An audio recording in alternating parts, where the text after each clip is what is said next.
Hi, I'm Matt from CVG, and today we're going to do a comparison between the original Nintendo 3DS and the brand new Nintendo 3DS XL.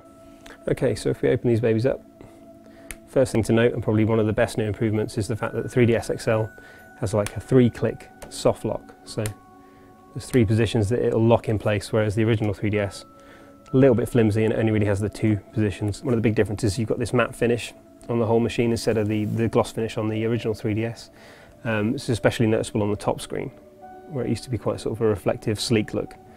Button layout is generally the same. I feel like the minor improvements to things like the D-pad, it's got a little bit more click to it.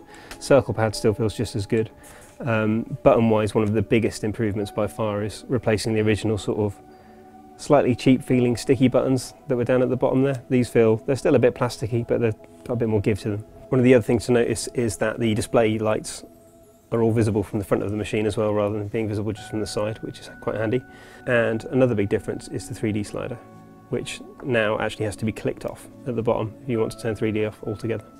A couple more cosmetic changes. The speaker design seems to have changed slightly. Volume output seems to be largely the same when we compared the two. And another slight difference is in the board around the touchscreen. Slightly more ergonomic design, a little bit easier to clean, and also the touchscreen just in general feels a little bit more solid than it used to. Other changes include the earphone socket moving slightly to the side. It was originally in the middle there. And the other big change, which is quite a useful one, is that the stylus has now moved onto the side. And it's no longer retractable, but the full length one just fits inside there, which is a lot easier to get to. Okay, so let's get the most obvious stuff dealt with now, the new screen sizes. So if we look at the 3DS XL, that's got a much bigger touchscreen, clocking in at 4.18 inches across diagonally. And if we compare that to the original 3DS, it's only got a 3.02 inch screen. And of course the stereoscopic screen has increased in size as well. So on the 3DS XL it is now clocking in at 4.88 inches across.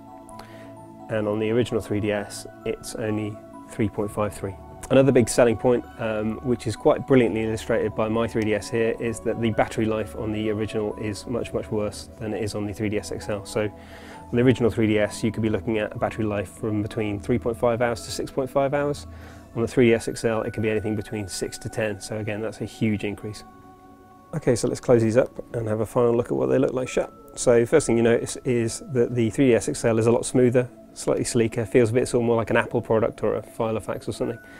And if we look at the sides, they're comparable in depth, but the 3DS XL has lost the sort of 3-tier sandwich design of the original 3DS. And if we compare the overall size, you see that the 3DS is significantly smaller, but in terms of the increased screen size, there isn't a huge amount of difference. And especially in the weight, the difference between the two is fairly negligible, with the 3DS XL coming in at 336 grams, whereas the original 3DS was 235, so barely noticeable really. Okay, we'll flip these around to the back now for one final look, and you'll see that the charger locations are still in the same place. At this point it's worth mentioning that the UK 3DS doesn't come packaged with the charger, so you'll need to find one from somewhere else. But just generally you can see the 3DS XL just feels chunkier. The L and R buttons are a bit more solid, and certainly when you hold it in your hands it feels like a more robust machine. Okay, so that's pretty much it. It feels quite good. It feels like a significant hardware revision. It's quite nice to hold. It's a decent size. It's worth bearing in mind that because of the increased size of the screen, the resolution drops ever so slightly, and the screen may look slightly darker as well, but it's not a huge difference. It's £179.99. Bear in mind that you will have to add a charger to that, and if you choose to in the future, the Circle Pad Pro. And as soon as the Circle Pad Pro is available, we'll do another video showing you what it looks like and how it feels. Okay, so there you have it. That's the 3DS XL. We'd be really interested to hear what you think about it, so please comment below and stay tuned to CVG for more hardware comparison videos in the future. Thanks very much.